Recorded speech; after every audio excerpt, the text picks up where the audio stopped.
Only do this body for you, for you, for you. I was hoping you would come through.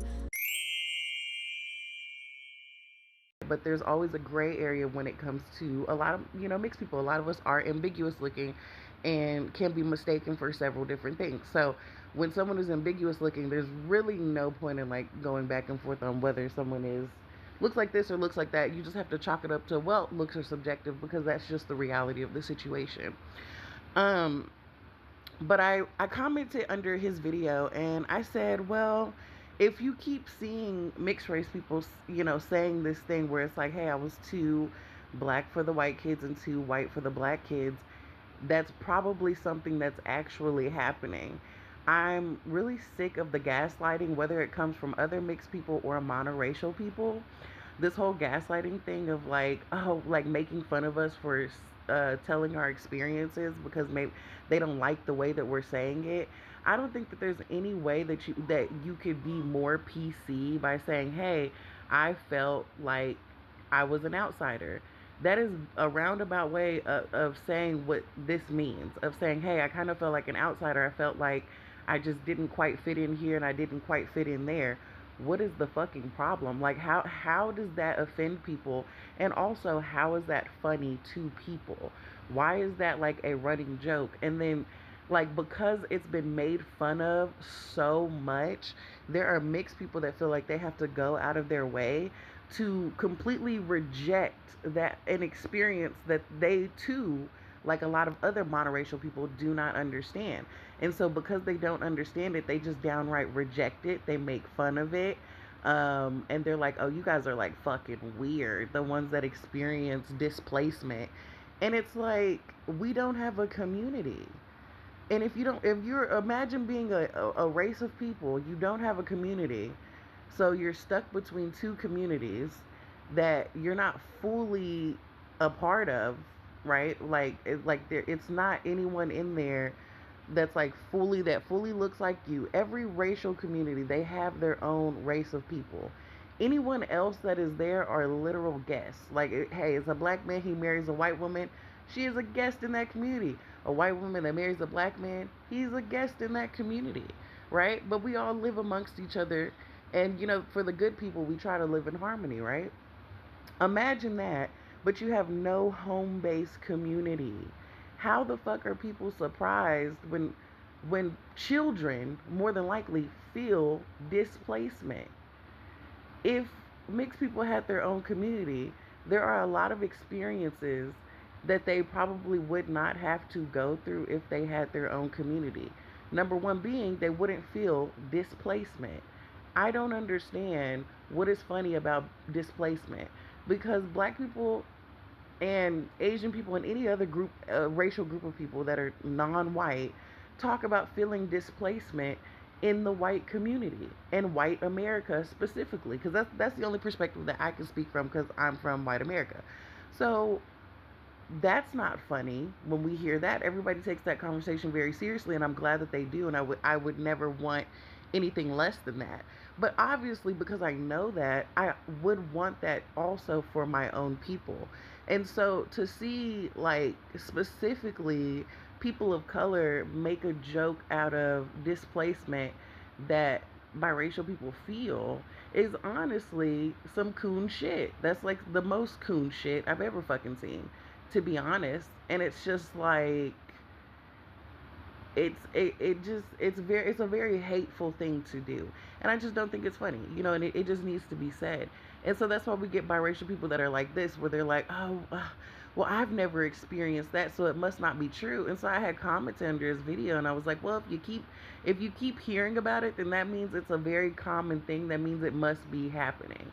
And it's like the same thing where some people are like, oh, well, this never happened to me, so it must not exist. And I'm just like, this is the equivalent to like when white people say that racism doesn't exist in 2026. They're like, well, I've never seen it and I've never done it, and my family's never been that way, and my family would never do that. So that just means it's not that big of a deal. It doesn't mean anything.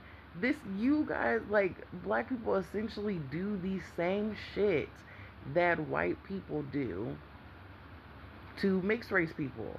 And it's crazy. And then I'll literally get like black people under my videos and they're like, but we're the most accepting community and we at least we accept you guys. And it's just like, this is the shit that makes people, this is the type of shit that makes people feel displaced.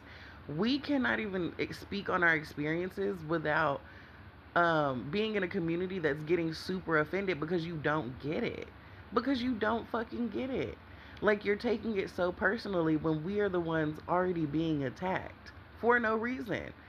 No, it's not like anyone's going out of their way to feel displaced. They just are. And so like when they're making these jokes of being like, well, I've never had that issue. It basically is like putting the blame on that mixed child in particular, because it's mostly people who say this kind of stuff are usually children or like teenagers. Like, you know, this is something that they describe from their childhood. And it's like putting the blame on that person for feeling displaced. And the thing is, it's not about really putting blame on anyone. It's about people being able to share their experiences without being gaslit and without being ashamed to share their experiences, because that's what is going to make monoracial people at the end of the day look bad. It does make you look bad when someone's trying to share their experience of being like, hey, you know, I felt this way. And it's not even like they're just putting on black people. They're saying that, hey, I didn't fully fit in the white community and I didn't fully fit in the black community, and it made me feel displaced. Like there's no hatred in that statement at all, and I don't think there's anything funny about it. But it's like specifically for black people to go out of their way and make fun of it, because white people, they just straight up ignore it. They don't give a fuck, right? And honestly, I would rather have that energy. I would rather have someone ignore these type of comments on our experiences than someone make a joke out of it, right? Which is effectively what the black race has done. I have never seen a white person make fun of that quote. Hey, too black for the white kids, too white for the black kids. I've really never seen any white people make fun of it. I think the closest thing that I saw of white people making fun of it was with the one rapper Logic. And that's it. That's the only example that I could give you. But I see this make fun of. I see this quote made fun of all the time in the black community. I've seen full blown podcast conversations about this shit in the black community, and I'm just like, I would rather you guys, as a whole, ignore that shit if it's something that you don't understand or you don't like, versus making fun of it and invalidating it. Because at the end of the day, this quote has been going around since like the fucking 90s, right? So this means this has been going on for decades. It's 2026 and people are still saying it. So that means that this experience in particular is not going to stop. And the reason why it's not going to stop is because, number one, mixed race people have not built their own community fully, and number two, because it's still being had, because people aren't, you know, our people are not speaking out against it, and we should. And I very much encourage it. I encourage you to do it respectfully, because people are more likely to hear you when you are respectful about it. Let's be real, y'all. Try to be respectful about it. But obviously, if somebody disrespects you, then, you know, do your thing. You know, then you know, throw it to the fire. But I would definitely start off being respectful, because people are more likely to hear you and kind of, you know, get what you're talking about. And I think that it would be a more productive conversation, obviously, if we were respectful about it, period. Because at the end of the day, you can't force people to hear your plight, but you can always put it out there. And so far, what mixed race people have been doing, our responsibility in this whole thing, is speaking up for ourselves. It is better to speak up for ourselves than have other people speak for us, because that has not been working. That has not been working for us at all. We cannot allow people that do not know our experience speak about our experience to us. They have no idea what they're talking about. But I'd like to know what you guys think in the comments down below. And until next time. If you made it to the end of the video, thank you for dreaming in reality with me. Let me know what you think in the comments down below. Hit the like, it's free. And until next time, bye.